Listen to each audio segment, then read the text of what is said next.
सबका स्वागत है CN Sakre and company channel में। आज हम बेसिक अकाउंट कंसेप्ट जो हमें टैली प्राइम के सॉफ्टवेयर में अकाउंट का काम करने के लिए अच्छी तरीके से समझ लेना ज़रूरी है। पिछली वीडियो में हमने एसेट और एक्सपेंसेस क्या होता है उसका डेफिनेशन और उसका एग्जाम्पल हमने समझ लिए हैं। आज हम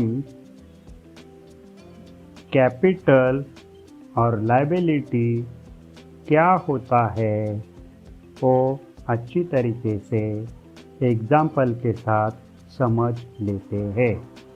चलो अभी शुरुआत करते हैं।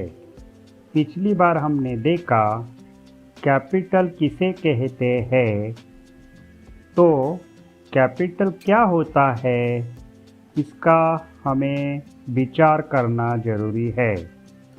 जबकि बिजनेस में ओनर ने कैश में जो कंट्रीब्यूशन किया है, इन्वेस्टमेंट किया है, वो इन्वेस्टमेंट कैपिटल है क्या?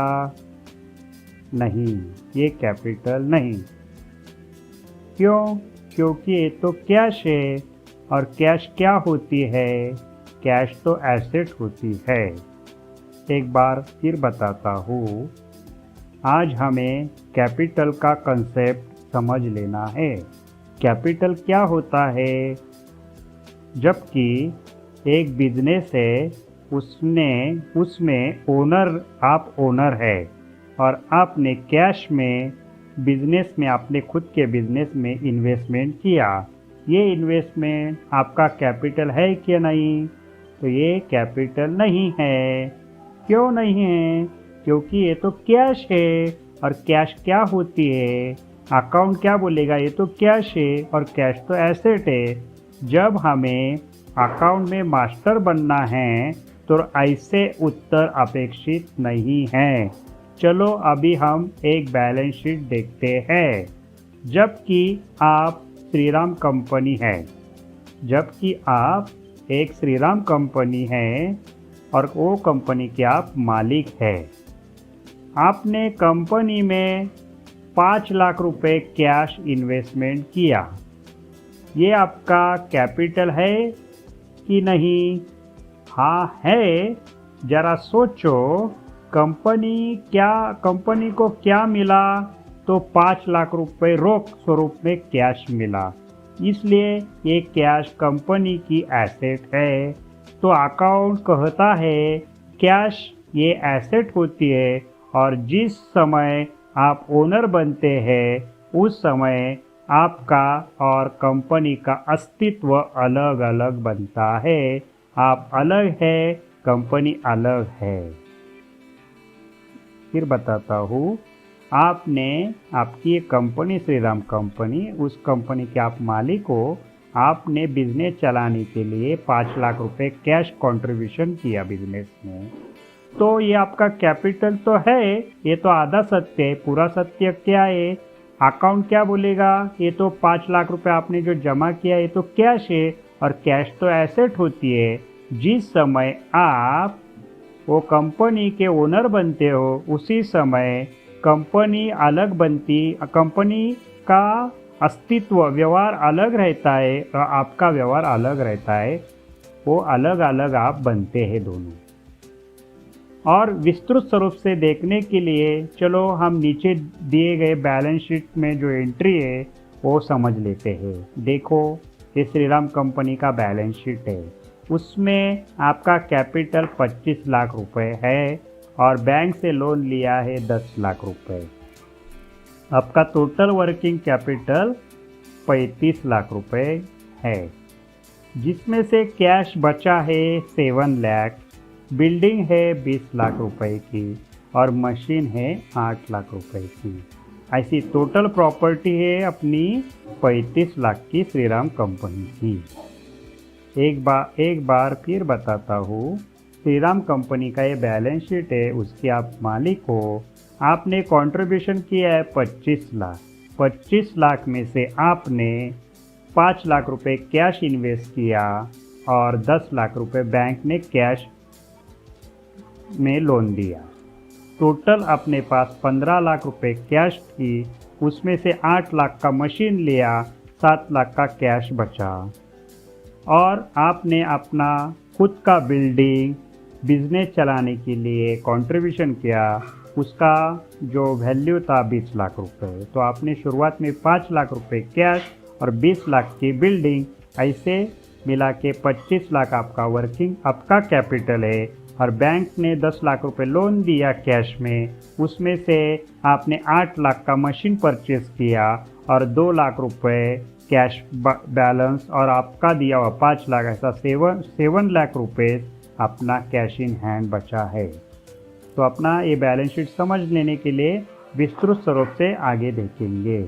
कंपनी के पास कैश पे 5 लाख आया तो अकाउंट पूछेगा, क्या पूछेगा? रीज़न हमेशा अकाउंट रीज़न पूछता है। ये कैश कहाँ से आई? अकाउंट पूछेगा ये कैश कहाँ से आई। कंपनी को बताना पड़ेगा कि ये कैश ओनर ने दिया।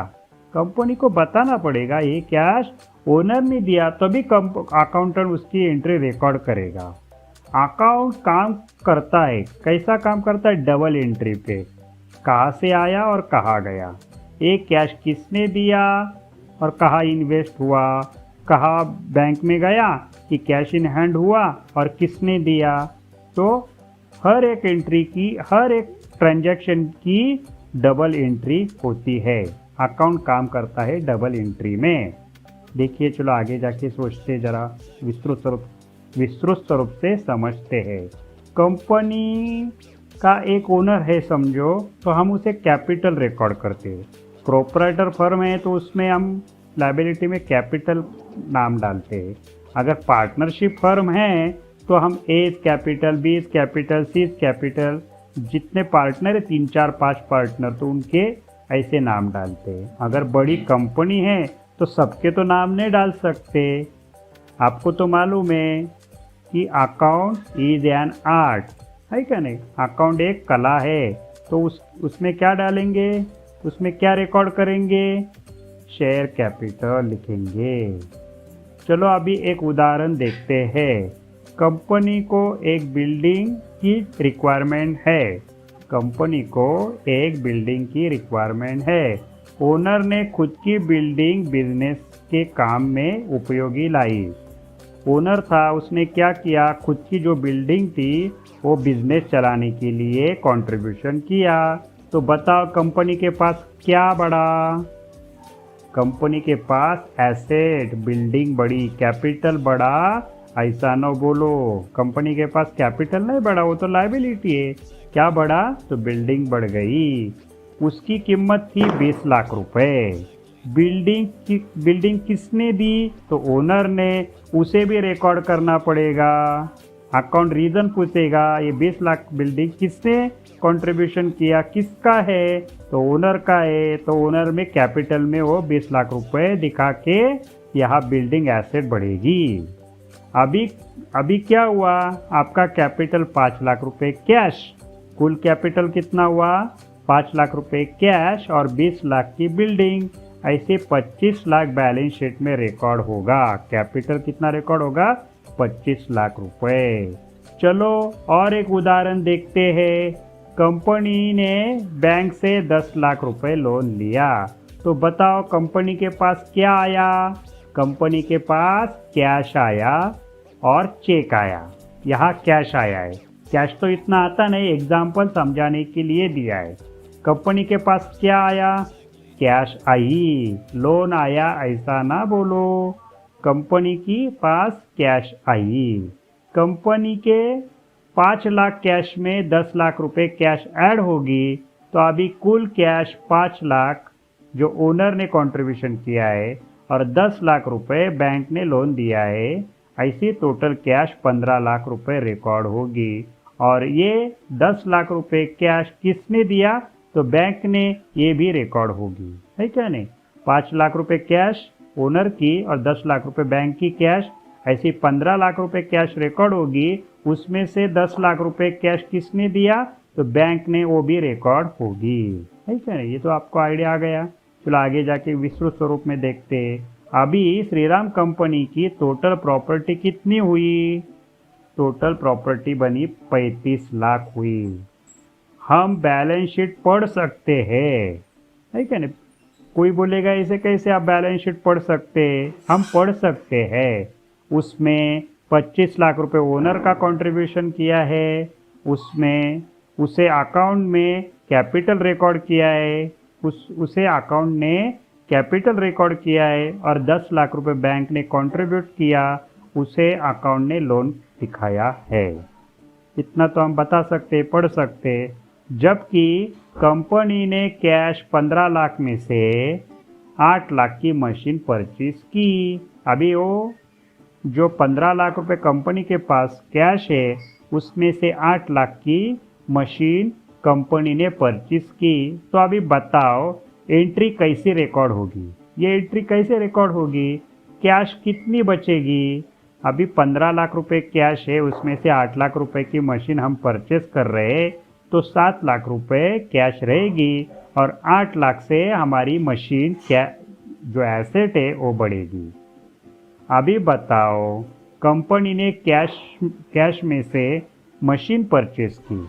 जो हमारे पास 15 लाख रुपए कैश थी, उसमें से उन्होंने कंपनी ने 8 लाख की मशीन परचेस की। तो क्लेम में कुछ फर्क पड़ेगा क्या। जो क्लेम है, क्लेम किसका है, एक ओनर का क्लेम है और एक बैंक का क्लेम है क्या नहीं।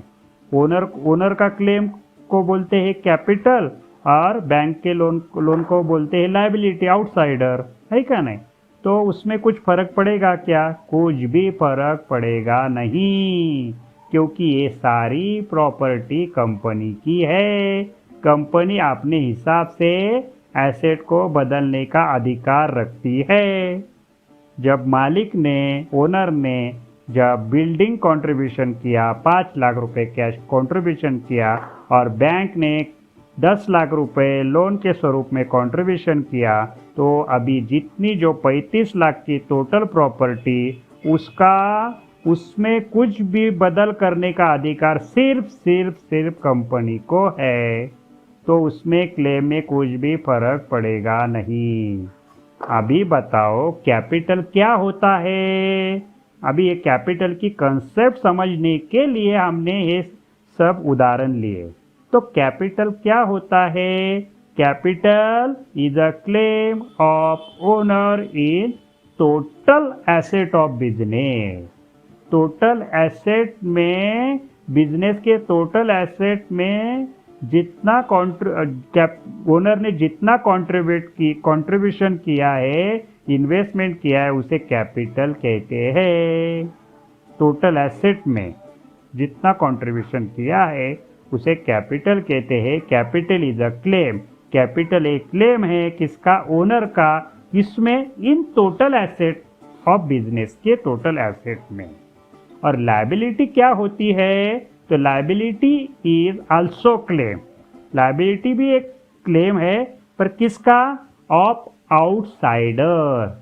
जो बिजनेस के बाहर के जो हमारे जो बैंक है, साहूकार है, जितने भी है, वो सब हमारे आउटसाइडर है, उनका भी क्लेम रहता है किसमें, तो बिजनेस के टोटल एसेट में, उसे लायबिलिटीज कहते हैं।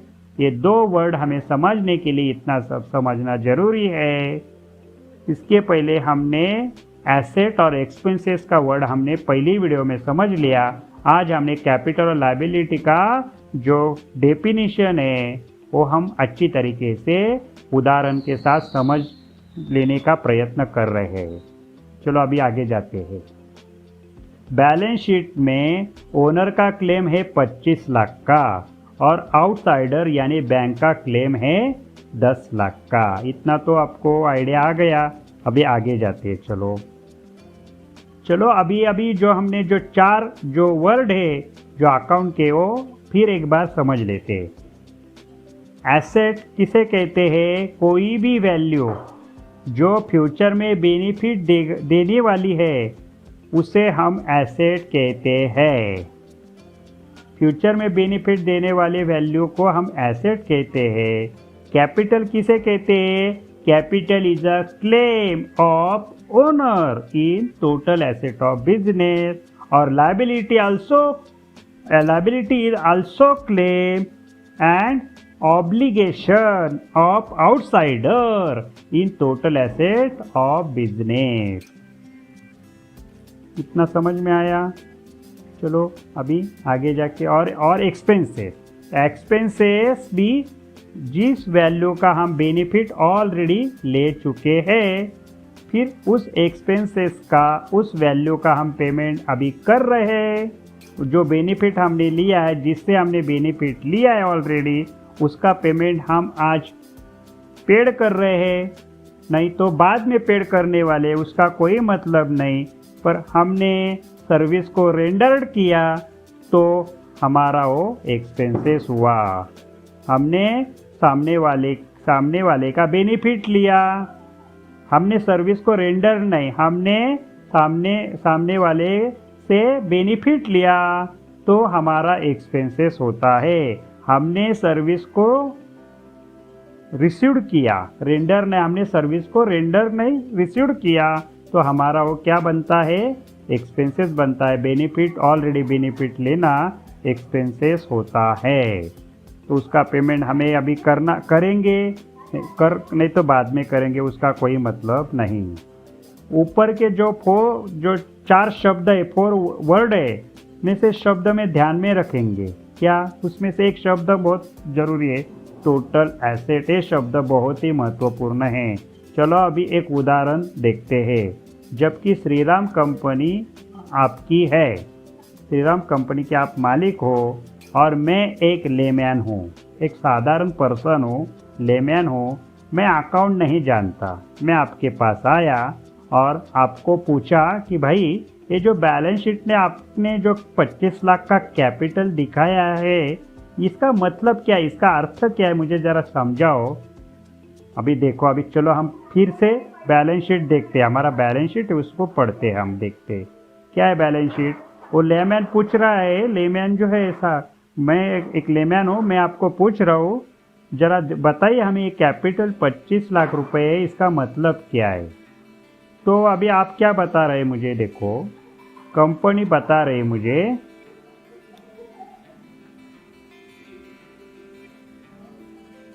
कंपनी मुझे बता रही है